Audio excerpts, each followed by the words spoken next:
dans les mesures qui ont été prises par le gouvernement. Il y a sans doute un effort d'explication à faire, mais ces mesures, ce sont des contre-vérités qui sont énoncées. Je vous en donne une. Allez-y. Lorsque les élus disent baisse des dotations, c'est la première fois dans le budget 2018 qu'il n'y aura pas de baisse de dotations pour les communes. Depuis 8 ans, sous Sarkozy, sous Hollande, il y a eu des baisses de dotations, une diminution par 2 de la DGF. Ah oui. Là, dans le budget, alors on annonce... Il y a un gel de dotations en 2017. Alors, gel, c'est autre chose. Oui. Tous les gouvernements depuis 20 ans...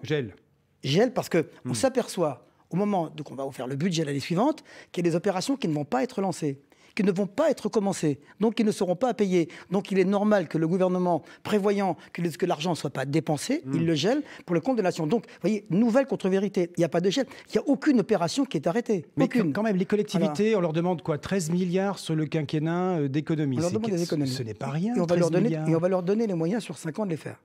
On l'a déjà fait avec les rythmes scolaires. On va le faire avec les normes. On va le faire avec l'effort sans précédent qui va être porté sur le très haut débit. On va le faire avec un certain nombre de mesures aujourd'hui. Il n'y aura pas de baisse de dotation. C'est pas chiffré tout ça réellement. C'est quand même mieux que de les baisser de 11 milliards comme ça a été fait sous le dernier quinquennat.